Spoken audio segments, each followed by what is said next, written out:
Greetings everyone.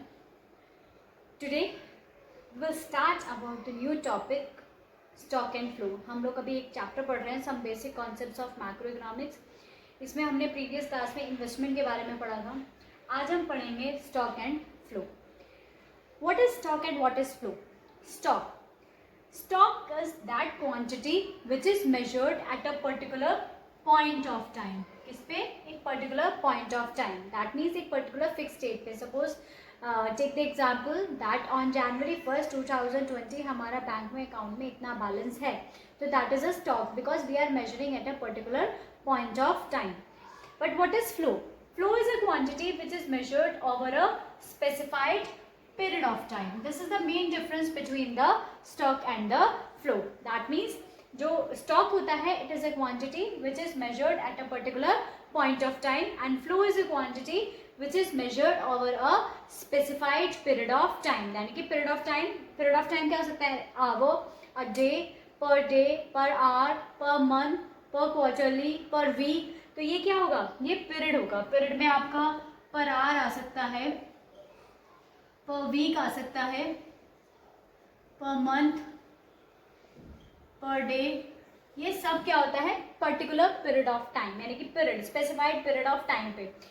तो जैसे salary होती है, हर मंथ मिलती है, पर मंथ की सैलरी होती है, तो वो क्या कहलाया जाएगा? That is a flow. तो फ्लो वो है जो चलता रहता है एक पर्टिकुलर पीरियड ऑफ टाइम पे, एंड स्टॉक वो है with the quantity which is measured at a particular point of time, यानी कि क्वांटिटी जो मेजर की जाती है एक पर्टिकुलर पॉइंट ऑफ टाइम पे, दैट इज फ्लो. उसे क्या कहते हैं? हम स्टॉक कहते हैं पॉइंट ऑफ टाइम पे. और फ्लो किसे कहते हैं? Which is measured at a particular period of time. Now what is the difference between the stock and flow? मतलब क्या एग्जांपल्स होंगे स्टॉक एंड फ्लो के? जैसे कि फॉर एग्जांपल अगर हम स्टॉक के अंदर लें वेल्थ, ठीक है. वेल्थ तो एक वेल्थ होती है संपत्ति, वो तो एक पर्टिकुलर पॉइंट ऑफ टाइम पे तो देखी जाएगी. ऐसे कोई क्या आप रोज रोज उसे मेजर करते हो? नहीं. तो wealth will be the stock. Income will be flow. ये फ्लो के एग्जांपल्स हो गए और ये आपके स्टॉक के एग्जांपल्स हो गए. तो वेल्थ हो गया और इधर क्या हो गई? इनकम हो गई. अगर हम इधर करें लेबर फोर्स, ठीक है, लेबर फोर्स यानी कि कितनी लेबर है कंट्री के अंदर, जो वर्किंग लेबर है वो लेबर फोर्स कहलाई जाती है. यहाँ पर होगा वर्किंग लेबर, वो चेंज होती रहेगी. ठीक है, ये बहुत सारे एग्जांपल्स हो जाते हैं. अब जैसे यहाँ पर लेंगे कैपिटल, यहाँ क्या लेंगे? Capital formation. कैपिटल तो एक ही रहेगा ना. अभी जैसे हमने कैपिटल फॉर्मेशन प्रीवियस लेक्चर में भी देखा था, प्रीवियस क्लास में भी, जो कैपिटल फॉर्मेशन होता है वो इन्वेस्टमेंट होता है. तो हमने जैसे एग्जांपल दिया था कि 5 मशीनरीज हैं, तो 2 ऐड हो गई तो 7 हो गई. तो 7 तो हमने at the end of the year देखी, तो एक पर्टिकुलर पॉइंट ऑफ टाइम पे देखी, बट ऐड होता चला जाएगा, वो बीच बीच में ऐड होती चली गई होंगी. अब 2 मशीनरी एक साथ तो नहीं खरीदी होंगी, कभी बीच में एक खरीदी होगी, फिर एक खरीदी होगी, तो वो है कैपिटल फॉर्मेशन. तो वो क्या होगा? वो कहलाया जाएगा फ्लो, क्योंकि वो एक पर्टिकुलर पीरियड ऑफ टाइम पे, यानी कि स्पेसिफाइड पीरियड ऑफ टाइम पे मेजर किया जाएगा. समझ में आया? अब अगर हम बात करें कैपिटल की, तो interest on capital. Interest on capital भी क्या है? फ्लो होगा, क्योंकि वो मंथली होता है. Interest on capital per month, per week या पर डे, मतलब पर मंथ जनरली लगता है इंटरेस्ट ऑन कैपिटल. अगर हम बात करें rice stored in a godown, rice stored है गोडाउन में, तो कितना स्टोर है? वो स्टॉक हुआ ना. But sale of rice, rice की जो सेल हो रही है वो क्या है? वो है आपका फ्लो. That is flow. तो rice stored in a godown is a stock and sale of rice is a stock flow. अब बात करते हैं पॉपुलेशन ऑफ अ कंट्री. क्या होगा? Population of a country will be a stock. ये examples याद रखना, क्योंकि पूछा जाता है कि ये स्टॉक क्यों है और ये फ्लो क्यों है, और कौन सा स्टॉक है या कौन सा फ्लो है. तो population of a country will be a stock, but number of birth in a country, वो क्या होगा? That will be a flow, क्योंकि वो तो चलेगा, बर्थ तो चेंज होते रहेंगे, बट पॉपुलेशन जो है एक पर्टिकुलर पॉइंट ऑफ टाइम पे, जैसे हमारा सेंसस होता है आफ्टर 10 ईयर्स, तो एक पर्टिकुलर पॉइंट ऑफ टाइम पे होता है. पॉपुलेशन की काउंटिंग एक पर्टिकुलर पॉइंट ऑफ टाइम पे होती है, तो वो कहलाया जाएगा आपका स्टॉक. Got it? तो stock is a quantity which is measured at a particular point of time and flow is a quantity which is measured at a particular period of time. तो दोनों में डिफरेंस समझ में आ गया stock and flow में. तो stock वो quantity है which is measured at a particular point of time. Flow is a quantity which is measured at a specified period of time. Now what is the main difference between the stock and flow? First difference तो यही हो गया, stock is a quantity which is measured at a particular point of time and flow is a quantity measured over a specified period of time. Now the second difference क्या है? जो आपका second difference होगा वो क्या होगा? Second difference है आपका, first difference तो clear हो गया, second difference क्या है? ये पहला difference हो जाएगा. Second difference क्या होगा? Stock is not time dimensional. क्या है? स्टॉक जो है वो टाइम डायमेंशनल नहीं है. Stock is not the time dimensional. Stock time dimensional नहीं होता है क्योंकि उसके अंदर कोई पर्टिकुलर टाइम नहीं होता है, क्योंकि it is measured at a particular point of time. The time dimensional नहीं होगा. बट फ्लो क्या है? Flow is time dimensional. Flow क्या है? टाइम डायमेंशनल होता है, क्योंकि जैसे हमने बात करी ना टाइम डायमेंशनल कैसे है, इस तरीके से है, पर आवर, पर वीक, पर मंथ, पर डे, वो होता है आपका फ्लो. तो फ्लो क्या है? Flow is a time dimensional but stock is not a time dimensional, क्योंकि स्टॉक के अंदर कोई पर्टिकुलर टाइम नहीं होता है. दूसरी चीज होती है जो third difference is stock impacts the flow and flow impacts the stock. ये एक और डिफरेंस होता है, यानी कि स्टॉक है तो फ्लो है और फ्लो है तो स्टॉक है. अब कैसे है? फॉर एग्जाम्पल अभी मैंने आपको कैपिटल का एग्जाम्पल दिया था. कैपिटल आपका स्टॉक है, स्टॉक होता है. अब जितना ज्यादा कैपिटल होगा उतना ही ज्यादा तो कैपिटल फॉर्मेशन होगा. अगर आपके पास कैपिटल है तभी तो आप इन्वेस्टमेंट करोगे. अगर आपके पास कैपिटल ही नहीं है तो आप इन्वेस्टमेंट कहाँ से करोगे? तो स्टॉक से क्या होता है? फ्लो होता है. अब कैपिटल फॉर्मेशन करोगे तो क्या होगा? कैपिटल बढ़ेगा. तो flow impacts the stock. That means दोनों के बीच में अभी म्यूचुअल इंटरडिपेंडेंसी बताती हूँ अभी आपको. तो these are the three differences. तो stock impacts the flow and flow impacts the stock. Stock impact करता है फ्लो को और फ्लो इम्पैक्ट करता है स्टॉक को. तो स्टॉक से फ्लो हो रहा है तो कैसे हो रहा है? कैपिटल, सपोज करो कैपिटल हमारा स्टॉक है, तो अगर हम कैपिटल फॉर्मेशन करेंगे तो क्या बनेगा? बढ़ जाएगा. तो फ्लो हो रहा है तो स्टॉक की वजह से फ्लो होगा, क्योंकि अगर कैपिटल होगा तभी तो कैपिटल फॉर्मेशन होगा. और अगर कैपिटल फॉर्मेशन हो रहा है तो उससे क्या होगा? वेल्थ बढ़ेगी. स्टॉक होगा, स्टॉक और ज्यादा जनरेट होगा. तो these are the three differences between the stock and the flow. Just write it down fast.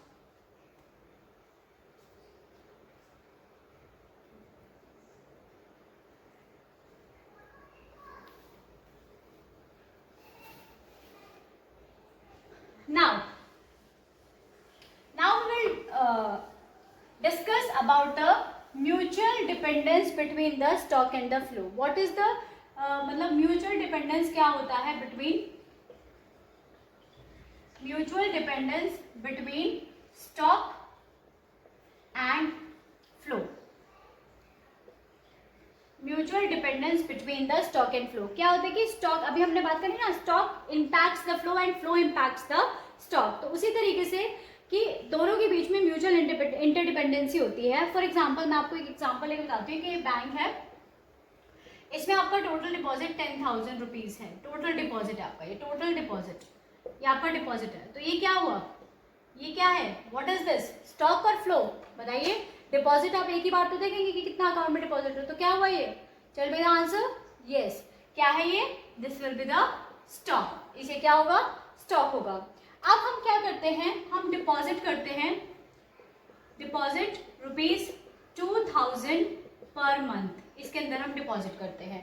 तो ये जो डिपॉजिट हो रहा है, what is this deposit? Deposit कर रहे हैं हम, बट 2000 पर मंथ. पर मंथ का मतलब क्या हो गया? टाइम पीरियड है, टाइम डायमेंशनल हो गया. तो क्या है? That will be a flow. ठीक है. तो फ्लो, अगर फ्लो है तभी तो डिपॉजिट हुआ है इसके अंदर. तो फ्लो की वजह से क्या हुआ? स्टॉक बनता है. अब अगर स्टॉक है तो उसकी वजह से भी क्या होगा? फ्लो होगा. क्या होगा? हम इसमें से क्या करते हैं? यहां से हम क्या करेंगे? विड्रॉल. Withdraw ₹1000 per month. ठीक है. 1000 पर मंथ. तो दैट इज अ विड्रॉल. तो ये भी क्या है? That will also a, it will be also a flow. ये भी क्या है? फ्लो है. तो क्या है? म्यूचुअल इंटरडिपेंडेंसी होती है, डिपेंडेंसी होती है between the stock and the flow. Stock, flow की वजह से स्टॉक और स्टॉक की वजह से फ्लो होता है, तो आपस में डिपेंडेंट होता है. एक और एग्जांपल देती हूँ, वाटर टैंक होता है हमारे सबके लगा होता है वाटर टैंक। जब पानी उसमें जाता है तो वो फ्लो हो रहा है, जब वो भर जाएगा तो वो क्या हो जाएगा, वो स्टॉक हो जाएगा। अब जब पानी हम निकालेंगे तो वो फ्लो होगा। तो मतलब स्टॉक एंड फ्लो आपस में इंटरडिपेंडेंट रहते हैं, डिपेंडेंसी होती है कि म्यूचुअल डिपेंडेंसी होती है। बिना स्टॉक के फ्लो नहीं हो सकता और बिना फ्लो के स्टॉक नहीं हो सकता, दोनों एक दूसरे के ऊपर डिपेंडेंट हैं। तो यही डिपेंडेंसी होती है कि stock influences flow and flow influences the stock, यानी कि स्टॉक इन्फ्लुएंस करता है फ्लो को और फ्लो इन्फ्लुएंस करता है स्टॉक को। अब मैं कुछ आपसे क्वेश्चंस पूछती हूँ कि कौन सा स्टॉक है कौन सा फ्लो है। इन्वेस्टमेंट क्या है? इन्वेस्टमेंट फ्लो कॉन्सेप्ट है या स्टॉक कॉन्सेप्ट है? What is investment? Tell me, stock है या फ्लो है? यस, फ्लो है। फ्लो क्यों होगा? क्योंकि इन्वेस्टमेंट क्या होती है? कैपिटल फॉर्मेशन, वो चेंज होती रहती है। अब बस आपको अगर बताना भी है तो आपको सिर्फ एक ही रीजन देना है। क्या देना है? कि ये स्टॉक और फ्लो क्यों है, बस एक ही रीजन दोगे, या तो ये पर्टिकुलर पॉइंट ऑफ टाइम पे होगा या फिर पर्टिकुलर पीरियड ऑफ टाइम पे होगा। क्लियर हो गई बात? इन्वेस्टमेंट हो गया फ्लो। 100 रुपी नोट, एक 100 रुपए का नोट, क्या होगा 100 रुपए का note? 100 rupee note, what will be this? ये एक स्टॉक कॉन्सेप्ट होगा क्योंकि तो चेंज नहीं हो सकता ना, ये 100 रुपी का नोट ही रहेगा क्योंकि ये एक कॉम्पोनेंट है मनी सप्लाई का। मनी सप्लाई का कॉम्पोनेंट क्या होता है? स्टॉक कॉन्सेप्ट होता है, ठीक है। अ फैमिलीज कंजम्पशन ऑफ शुगर, एक फैमिली का शुगर का कंजम्पशन चेंज होता रहता है, तो that will be a flow concept. Services of a tutor, services of a tutor भी चेंज होती रहती है, flow concept. Production of cement, ये भी चेंज होगा, flow concept. Machinery of a sugar mill, ये चेंज नहीं होगी, शुगर मिल की मशीनरी तो वही की वही रहेगी ना, तो that will be a stock concept. Clear हो गया अच्छी तरह से, सबको समझ में आ गया? ठीक है, अब हम बात करेंगे इंटरसेक्टरल फ्लोज की, यानी कि जो डिफरेंट सेक्टर्स होते हैं इकोनॉमी के अंदर, उसमें स्टॉक एंड फ्लो कैसे होता है। मेनली फ्लो होता है, स्टॉक तो स्टॉक ही है, हम फ्लोज की बात करेंगे। उससे पहले मैं आपको फ्लो कितने तरीके का होता है बता देती हूँ, फिर आज मैं बताऊंगी आपको सेक्टर्स, ठीक है। पहले हम बात करते हैं फ्लोज के टाइप्स, यानी कि फ्लो जो होता है वो दो तरीके का होता है। Flow is of two parts, दो तरीके के फ्लो होते हैं इकोनॉमी के अंदर। एक तो होता है रियल फ्लो और एक होता है money flow. Real flow and the money flow. Real flow means flow of, जिसमें सिर्फ फ्लो किसका होता है? Flow of goods and services, that will be a real flow. क्या होगा ये? रियल फ्लो होगा, flow of goods and services. Money flow में क्या होगा? फ्लो ऑफ मनी, यानी कि circulation of money, money circulate हो रहा है तो वो आपका मतलब इन टर्म्स ऑफ मनी, किसी भी फॉर्म में मनी के फॉर्म में अगर फ्लो हो रहा है तो वो क्या कहलाया जाएगा? Money flow. तो दो तरह के फ्लो होते हैं, real flow and the money flow. अब हम यही पढ़ेंगे, there are 2 sector models, 3 sector models. Sectors क्या होते हैं? अगर हम माइक्रो इकोनॉमिक्स के पॉइंट ऑफ व्यू से देखें तो सेक्टर्स 3 होते हैं, प्राइमरी, सेकेंडरी और टर्शरी। हमने बात करी थी ये चीज़, बट वो ऑक्यूपेशन के हिसाब से होते हैं कि प्राइमरी में एग्रीकल्चर आता है, सेकेंडरी में आपका मैन्युफैक्चरिंग इंडस्ट्री आती है, टर्शरी में सर्विसेज सेक्टर आते हैं। बट अगर हम मैक्रो पॉइंट ऑफ व्यू से बात करें तो जो हमारे सेक्टर्स होते हैं वो होते हैं 4, ठीक है। अब हम एक एक करके सेक्टर्स पढ़ेंगे, उसके बाद पढ़ेंगे हम इंटरसेक्टरल फ्लोज की। इंटरसेक्टरल फ्लोज की एक बार इसको लिख लीजिए।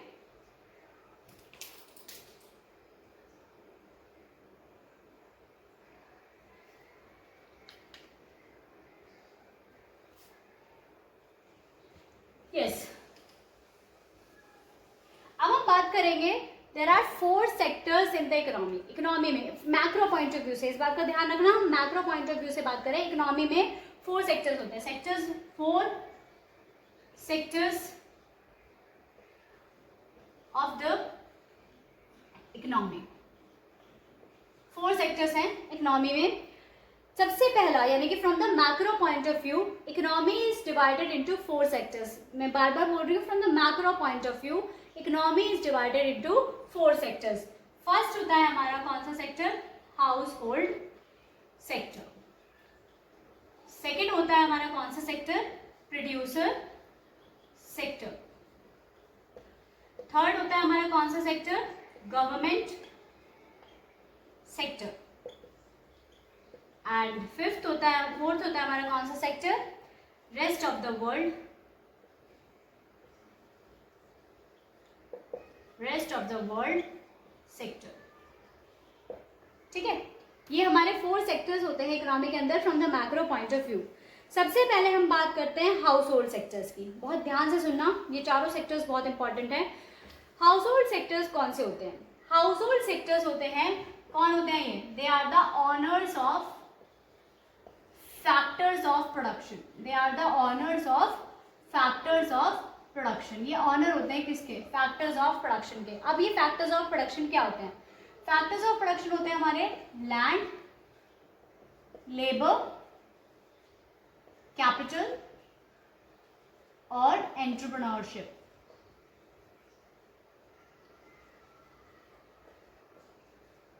Land, labour, capital and entrepreneurship, ये हमारे फैक्टर्स ऑफ प्रोडक्शन होते हैं। तो जो इनके ऑनर्स होते हैं वो हाउस होल्ड सेक्टर ही होते हैं, क्योंकि हाउस होल्ड सेक्टर इनको करते हैं। और यूजर कौन होते हैं? यूजर होते हैं इनके प्रोड्यूसर सेक्टर। तो ये बहुत इंपॉर्टेंट चीज है कि जो हमारा हाउस होल्ड सेक्टर होता है वो ऑनर्स होते हैं फैक्टर्स ऑफ प्रोडक्शन के। और ये क्या करते हैं? They are the consumers of goods and services, यानी कि गुड्स एंड सर्विसेज को कंज्यूम जो किया जाता है वो कौन करता है? वो हाउस होल्ड सेक्टर ही करता है, यानी कि they are the consumers of the household sector. अब हम बात करते हैं, समझ में आ गया ये हाउस होल्ड सेक्टर कौन सा होता है? कंज्यूमर्स होते हैं किसके? गुड्स एंड सर्विसेज के। और they are regarded as the owners of factors of production. जो फैक्टर्स ऑफ प्रोडक्शन के ऑनर्स होते हैं, जो मालिक होते हैं, वो हाउस होल्ड सेक्टर ही होते हैं। अब प्रोड्यूसर सेक्टर, प्रोड्यूसर सेक्टर के अंदर क्या आता है? प्रोड्यूसर सेक्टर के अंदर सारी प्रोड्यूसिंग यूनिट्स आती है, जो भी प्रोड्यूस करती है, जो भी प्रोडक्शन करती है गुड्स एंड सर्विसेज का। तो ये क्या होते हैं? दे आर द, ये क्या करते हैं? ये हायर करते हैं। क्या करते हैं ये? या तो हायर करते हैं या फिर परचेज करते हैं। किसको? फैक्टर्स ऑफ प्रोडक्शन को। एफओपी में लिख रही हूँ फैक्टर्स ऑफ प्रोडक्शन के लिए। दैट मीन्स ये क्या करते हैं? दे हायर और purchase the factors of production. या तो हायर करते हैं या फिर परचेज करते हैं फैक्टर्स ऑफ प्रोडक्शन को। हायर का मतलब जिसमें लेबर हायर की जाती है, लैंड खरीद लेते हैं, लेबर हायर कर लेते हैं, तो ये इनको यूजर्स होते हैं। फैक्टर्स ऑफ प्रोडक्शन के यूजर्स कौन होते हैं? Producer sector. अब आपको पता है कि फैक्टर्स ऑफ प्रोडक्शन क्या होती है? फैक्टर्स ऑफ प्रोडक्शन होते हैं लैंड। लैंड के बदले में क्या दिया जाता है? रेंट। लेबर को क्या दिया जाता है? वेजेस। और कैपिटल के बदले में क्या मिलता है? इंटरेस्ट। और एंटरप्रेन्योर को क्या मिलता है? एंटरप्रेन्योरशिप को, एंटरप्रेन्योर होता है the owner of the business, इसको मिलता है प्रॉफिट। समझ रहे हो? तो अब ये क्या है? ये तो आपके फैक्टर्स ऑफ प्रोडक्शन है। तो ये क्या है? ये आपके हैं फैक्टर इनकम। क्या है आपके? फैक्टर इनकम, यानी कि इनकम हाउस होल्ड सेक्टर के लिए, और प्रोड्यूसर सेक्टर देगा ना हाउस होल्ड सेक्टर को, तो वो फैक्टर पेमेंट होगी, वो आगे पता चलेगा आपको।